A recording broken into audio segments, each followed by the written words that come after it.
friends, this is Subhash Sharma welcomes you at your favorite YouTube channel, the Neelanchal Classes, and today I am present over here with the new part of tricky vocabulary that is called part 4. So let's begin with us.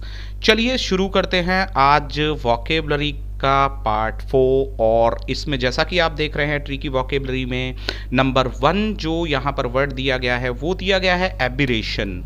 तो जब हम aberration को देख रहे हैं तो इसे अब आप देखें तो हमने इसको जो डिवाइड किया है तो ए बी मीन्स अब, और ई से ई माने हम, और रेशन को हमने राशन माना है। तो यहाँ पर उसने कहा है कि अब ई राशन ले लो ताकि आप भूखे ना रहो, और जब आप भूखे नहीं रहोगे तो सही मार्ग से भी नहीं भटकोगे। मैं फिर से बताना चाहता हूँ, अब ए बी से मतलब है अब, ई रेशन से मतलब है राशन, अब ई राशन ले लो ताकि आप भूखे ना रहो, और जब आप भूखे नहीं रहोगे तो आप सही मार्ग से भी नहीं भटकोगे। तो एबिरेशन मीन्स होता है सही मार्ग से भटकना, पतन होना या सामान्य से भटकना। तो मैं समझता हूँ प्रिय स्टूडेंट्स आप इसे समझ गए होंगे अच्छे से। नंबर 2 की ओर चलते हैं।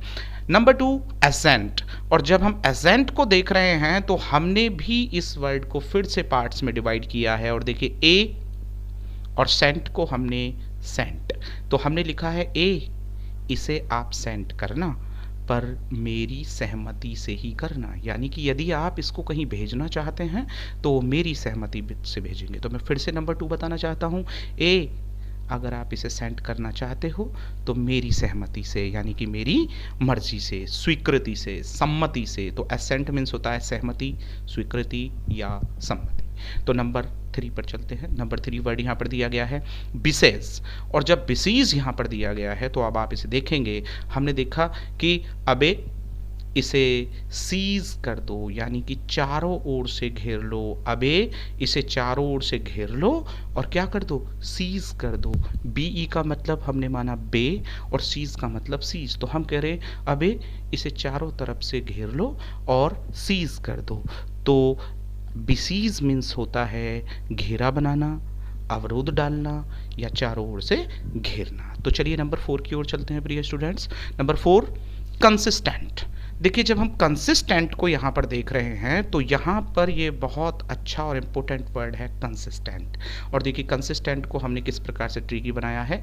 हमने कहा ये बताओ कि कंसी को हमने यहाँ माना CONSI कौन सी, और टेंट आप सभी लोग जानते हैं। तो ये बताओ कि कौन सी टेंट वहां पर नियमित यानी कि रेगुलर लगानी है।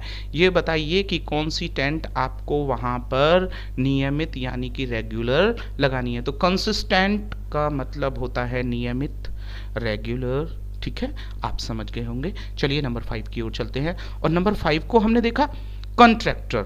देखिए बहुत अच्छा वर्ड है, बहुत ही पॉपुलर वर्ड है, और शायद इसका जो मीनिंग है बहुत से स्टूडेंट जानते भी हैं, लेकिन जो नहीं जानते हैं और वो समझ सकते हैं कि हम ट्रिकी वॉकेबलरी की जो श्रृंखला चला रहे हैं उसमें उन्हें ट्रिक्स ही देते हैं। तो देखिए कॉन्ट्रैक्टर के लिए हमने क्या ट्रिक बनाई है। देखिए हमने बनाया ये कौन, देखिए CON को हमने करा कौन। ये कौन बोला कि ट्रैक्टर जो है वो ठेकेदार का है।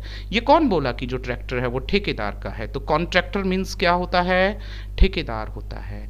तो कौन ट्रैक्टर, ये कौन बोला कि जो ट्रैक्टर है वो ठेकेदार का है। तो I think that you have just understood it well that what's the Hindi mean of contractor. I have just told you ठेकेदार। तो नंबर 6 डेस्क्रिप्शन। तो देखिए हमने यहाँ बताया डैश को हमने देश माना, DES देश, और क्रिप्शन को हमने करप्शन माना। देखिए स्पेल मत समझने लग जाइएगा, करप्शन CORRUPTION नहीं है यहाँ पर। यहाँ पर क्रिप्शन को हमने मान लिया, सपोज किया है। करप्शन मीन्स होता है भ्रष्टाचार। तो हमने कहा कि किसी भी देश का जो करप्शन है यानी कि भ्रष्टाचार है उसका क्या वर्णन करना। तो डेस्क्रिप्शन जो होता है उसका मतलब, उससे जो तात्पर्य होता है हमारा वो होता है वर्णन करना या विवरण देना या उसके बारे में बताना। तो मैं फिर से बता दूं, किसी भी डैश यानी देश और करप्शन यानी करप्शन, किसी भी देश के भ्रष्टाचार का क्या वर्णन करना, विवरण करना। तो आप समझ गए होंगे, डेस्क्रिप्शन मीन्स वर्णन करना, विवरण देना। नंबर 7 को देखते हैं, diffuse. Diffuse, very very important word, diffuse. Diffuse को हमने देखा तो हमने डी आई को दी मान लिया है, डी आई को दी मान लिया। आज आप मॉडर्न एज में देख पा रहे हैं कि दी बोला जाता है, दीदी को, सिस्टर को बोला जाता है। तो हमने कहा डी बल्ब है, फ्यूज़ हो गया है। डी जो बल्ब यहाँ पर लगा हुआ है वो क्या हो गया है, फ्यूज़ हो गया है। तो आपने डी को देखा, फ्यूज़ को देखा, इसलिए जो चारों ओर फैला हुआ प्रकाश था वो भी खत्म हो गया है। तो डिफ्यूज मीन्स होता है बिखरा हुआ, दूर तक फैला हुआ, चारों ओर फैला हुआ। समझ लीजिएगा, फिर से मैं बता देना चाहता हूँ एक बार और। डी जो बल्ब है वो फ्यूज़ हो गया है, इसलिए जो चारों ओर फैला हुआ प्रकाश है वो भी खत्म हो गया है। तो डिफ्यूज मीन्स होता है चारों ओर फैला हुआ, बिखरा हुआ या दूर तक फैला हुआ। नंबर 8, डम फाउंड। जब हम डम फाउंड की बात कर रहे हैं तो डम फाउंड को जब हम देख रहे हैं तो DUM डम और फाउंड मीन्स खोजा गया। आप ब्लू टाइपिंग में देख पा रहे हैं। तो हमने बताया कि जब इसे दम लगा करके फाउंड किया गया तो इसने सभी को चकित कर दिया। चकित करना, हक्का बक्का करना, अचंभे में डाल देना। तो डम फाउंड मीन्स होता है चकित करना, अचंभे में डाल देना या हक्का बक्का करना। तो डियर स्टूडेंट, नंबर 8 को भी आप समझ गए होंगे ट्रिक में। नंबर 9 को देखते हैं, फुलफिल। Fulfil, FUL FIL। तो देखिए हम देखते हैं इसको हमने ब्लू में देखिए यहाँ पर किया है। तो full, FUL full, full means आप जानते हैं पूरा होता है, संपूर्ण होता है। फिल, FILL फिल, फिल भी आप जानते हैं कि फिल मीन्स होता है भरना। तो इसने कहा है कि हमें इस बर्तन यानी कि पॉट को फुल भरकर मतलब फिल करके अपना वायदा निभाना है। वो कह रहा है कि हमें इस बर्तन या पॉट को फुल भर के अपना वायदा निभाना है। तो फुलफिल करना यानी वायदा निभाना यानी कि पूरा करना। तो लास्ट वर्ड की ओर चलते हैं प्रिय छात्रों, नंबर 10, हेयर ब्रेन्ड।